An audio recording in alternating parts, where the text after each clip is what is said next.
question you all about, but that I haven't, preemptively told you about, but.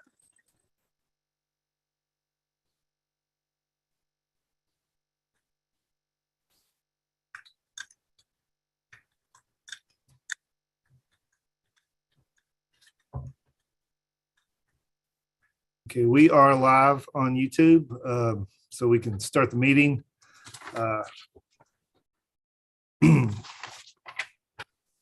Good afternoon, everyone. Welcome to the March 1st, 2022 meeting of the Advisory Committee on University Records. For the purposes of the minutes, I'm going to go around and say your name, and when I do, just tell me the institution that you're representing. Sharon McGee. Kentucky State University. Chris Ferguson. Murray State University. Jenny Daly. University of Kentucky. Vicky Cooper.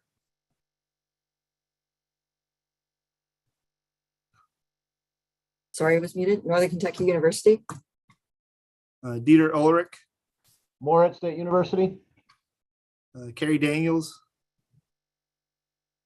University of Louisville. And Sue Ellen Lathrop in the chat. She's with WKU. All right. Welcome, everybody.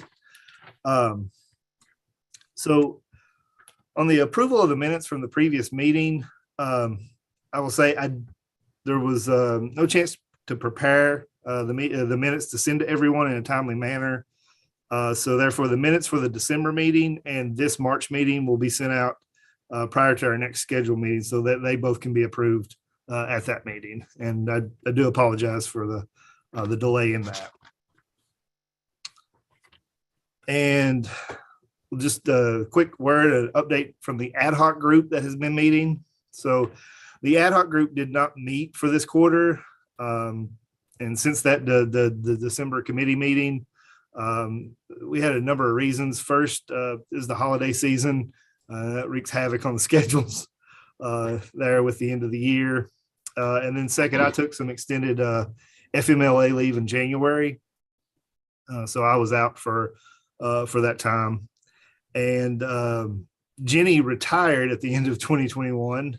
She's still with us, but we didn't exactly know that situation. So we were, she was organizing that schedule. And then Tammy Satterley with KCTCS, she was working with us on the ad hoc group, but she has since left that she's joined the Electronic Records Working Group Committee, which is another subcommittee of the State Libraries, Archives, and Records Commission. And I think she was going to be representing the universities on that, which was previously that was Kinda Hertzinger with U of L was on that committee.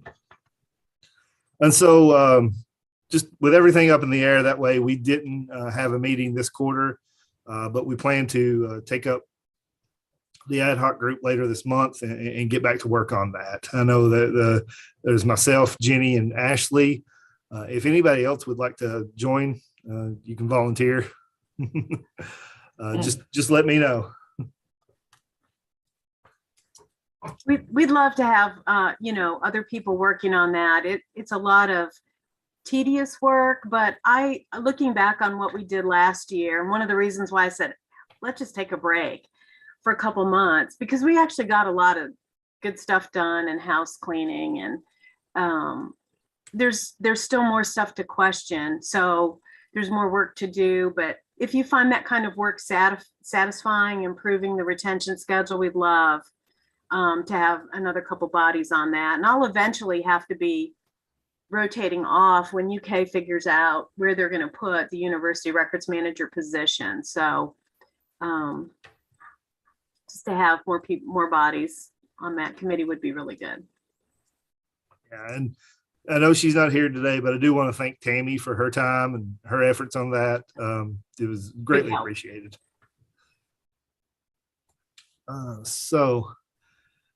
With that, now I'm going to let's see, bring up the chat. Want to put in the chat a link to the summary sheet.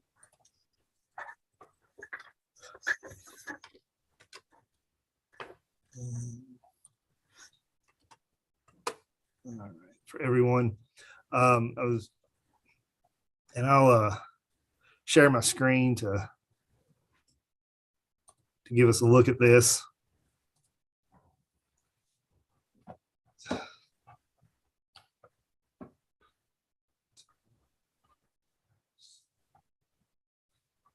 Well, okay, my bad. Stop sharing. You can see it. Oh, you could? Yeah, yeah. Okay, my bad. Oh, I'll bring it back up again. Thank you, everybody, for their patience. Sure.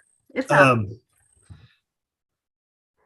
So as I notified everybody after the last commission meeting, this revision to the schedule for the investigation file was not approved. It was the single revision among our entire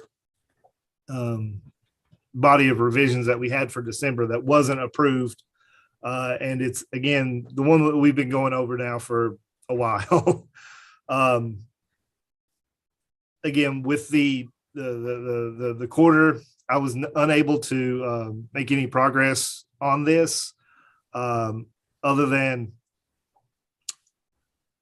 asking the chair, the recommendation of the chair of the commission, what they would have us do, and the advice I got, or the guidance I got, was a little bit of what we've already done: a survey of surrounding regions, states, for similar record series, which we've provided before, and I guess just a further, discussion of this. So there wasn't much to that I could provide, and I didn't do any further work. This is the record series as we presented it in December, and again, I'm bringing it to the group. Is this something that we're looking to try again, or is there another option we'd like to look at?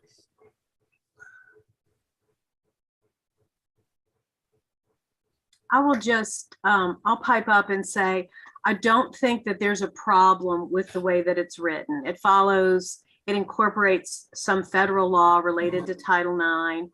And, as you all know, historically, we've looked at what other states are doing, same thing.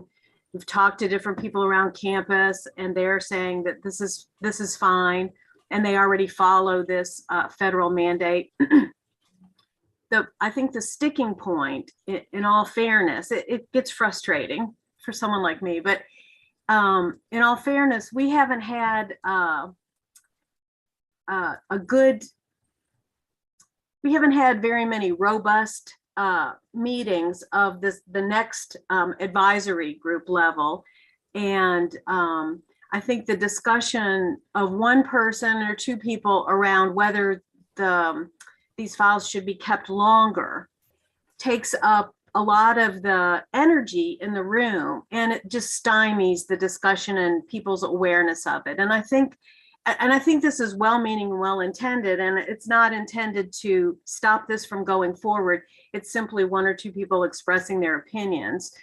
But because the meetings of the next advisory committee have been so thin, it hasn't passed that, or we haven't had a quorum, and then it goes to the commission.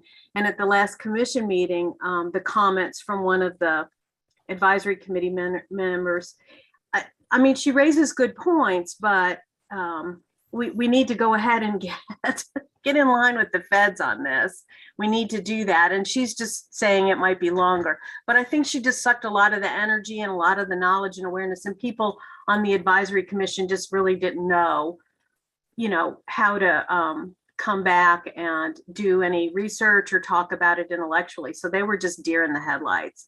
I think if we put it through again, and it'll either pass the advisory committee, we might not even have a meeting of the advisory committee on Thursday. I don't even know if we have a quorum for that, But I think the less said, maybe all that needs to be said about this has been said, and it probably will just pass. I mean, that's kind of the strategy that we're going for at this time. Because we have done our due diligence, and as you all know, we've talked to our campus about where this the Title IX 7 years should be located. We had a separate entry written out and then merged it with the investigative file, and so I'm hoping it'll go through. Not so much said this time. If we don't have to talk about it too much, it doesn't. I just think the legal thing, the investigative file, and sexual harassment just scares people a lot now, and they don't want to make a misstep. So hopefully it'll go through.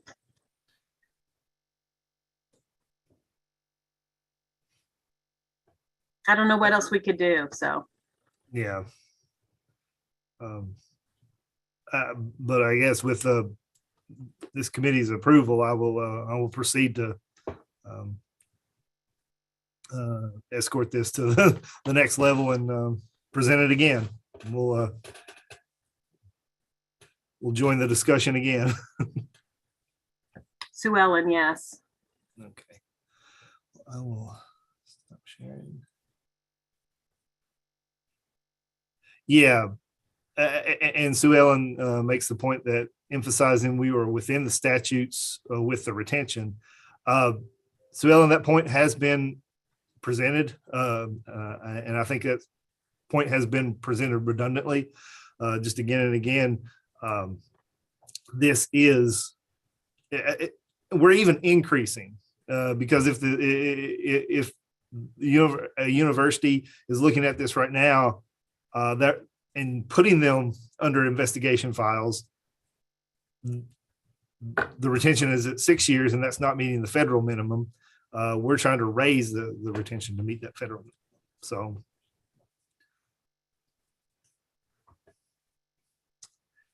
well, that's all I had to discuss on the state university model. Again, there was not much work getting done this quarter for it. Did anybody have any further discussions that they wanted to bring up? I have one thing that I've been struggling with, and just wanted to throw it out if y'all thought we should draft something. And it has to do with liability releases and waiver forms. And I know that in the university model, that language and sometimes those forms are embedded in other series. But I'm getting a lot of people asking for destruction of just those series that maybe don't need to be kept as long as the series they're embedded in. And I believe I looked at the general schedule for state agencies and for local government, and they have a separate liability waiver form that we can take a look at.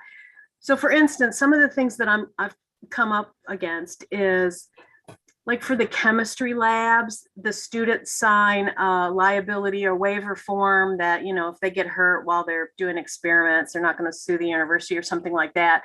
And that those liability and release forms are under student records, which have to be kept for, is it 5 years after last date of attendance?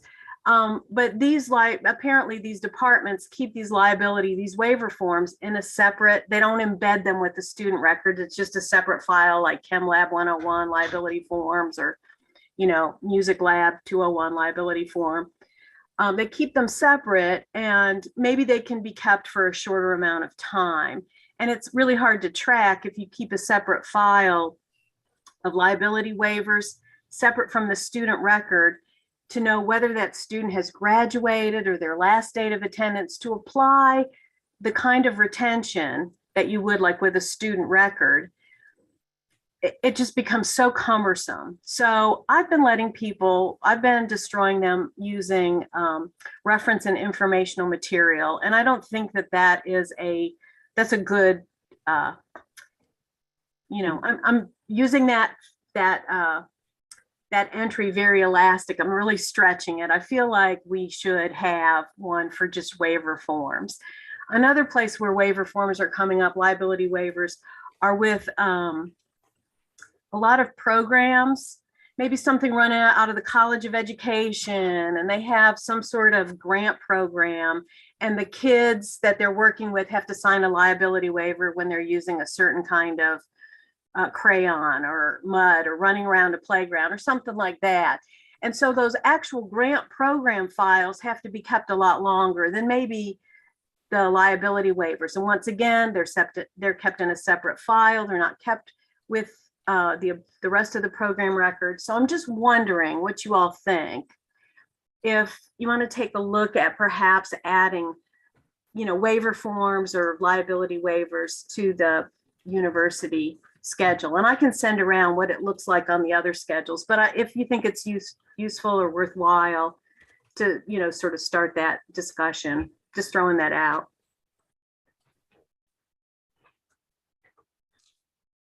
Do you think that that would be a fairly uniform retention for everything? And so we have like the camps, we have campus rec, we have, Yeah. Maybe some athletic would be some other things that maybe that needs to stay with those athletic files. So we'd have to be pretty careful on some of the NCAA records, but I don't know. Just off the top of my head, I know that's like campus rec is one of the ones that we end up dealing with. But then what about when we have some of the different events from student life, when they're going and doing like the bouncy houses and the bungee cord things and, Right. destroying a car with a Right. sledgehammer kind of thing. Yeah. And you want to be able to dispose of those. And what I'm willing to do is maybe make a list of where we see liability and what the retention is embedded in other series on the university model, and then give you what I see in the other retention schedules. And you just look at it and see if it's worth maybe adopting one, a general one that's like 3 years or 1 year or something like that, to see if it makes sense. I mean, I'm willing to just sort of get the information together, but I feel like the way that I've been destroying them is probably stretching the rules a little bit. And But since I'm our trying to practically apply, this. So and since our parking lot was just recently taken over for a tailgating event, I would actually probably think there's some liability there from the parking services. yeah, I enjoy the idea that you might have everybody sign a liability form as they came into the tailgate. I went and pulled, I'd be interested to see where liability forms show up in the current schedule. Like I went and pulled my, the paper copy I keep on my shelf. Like I just went and pulled it to kind of scan through. So I'd be interested to see where liability forms and waivers show up currently and under what individual records, I guess, or what individual series, just to have an idea of what they're requiring and what the differences are. I can see where, so for example, if we're talking about a waiver in a lab, so that, that we might not need to keep that more than the current semester of the lab and then, the remainder of that academic year. But if it's a waiver for, like, I could see circumstances where for some waivers, we might need to keep them for a longer period of time. Like if it's an athletic waiver and they're playing for multiple years, they might need to keep that longer than if it's a waiver for a liability waiver for a lab that's 1 semester. So I'd be curious to see where it currently exists and if there's a way to sum those up into a single series. yeah, and taking a good look at it, I did a search earlier today and using release forms, waivers, liability, and it's actually peppered throughout a lot of things, but being able to compare that and being able, if we wanted to add one, the way that we could write a general one could say, especially the trigger for how long it needs to be kept so many years after the end of that event or after the end of participation, Or we could write it and say, this only applies to waivers that aren't covered under other series or something like that. But I just wanted to kind of get the discussion started on this. It might not be useful to have a separate one, or it may be confusing. And it might be nice to have legal weigh in. I can probably get somebody in our legal department to see what they think. Yeah, I'd be really Praise curious. I mean, generals. when we were talking about when we were talking about the sexual harassment retention and retention of those cases and grievances and those kinds of things.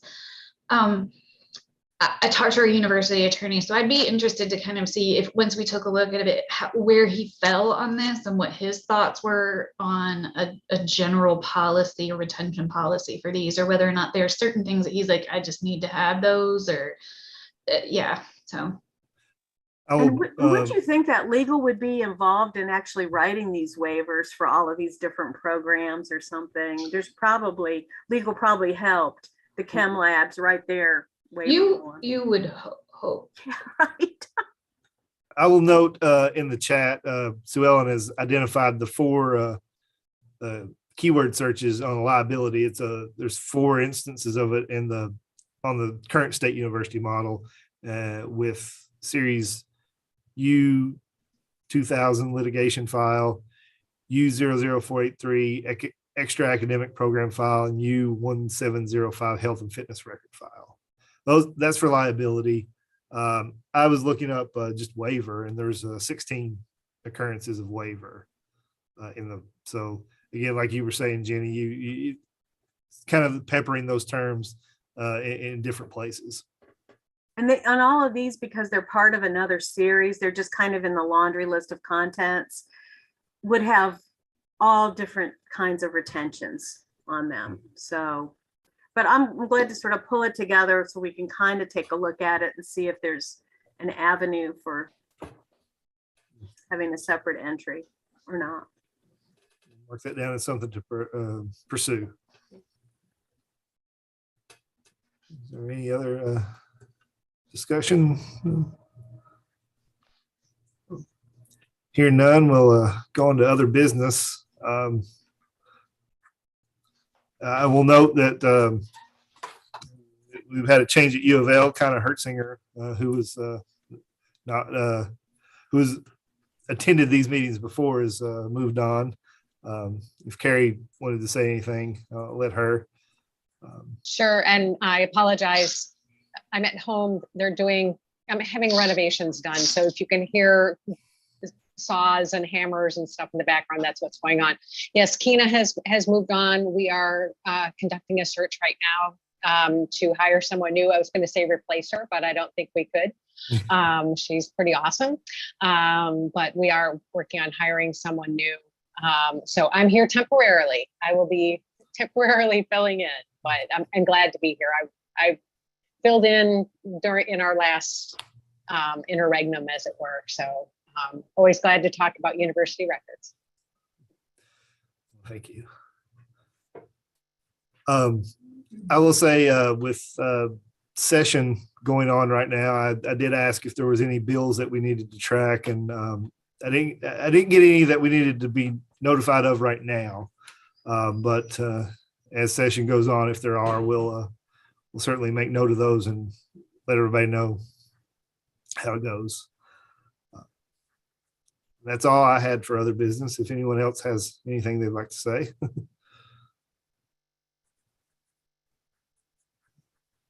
Well, hearing none, we can move on to adjournment. And I know it was a short meeting. Again, it was just that type of quarter. So That's okay. we'll be getting back to the thick of it now, and we'll see everybody end of May, June. So move to adjourn. Yeah, We well, have to I'm do just that? I can't. gonna end us here.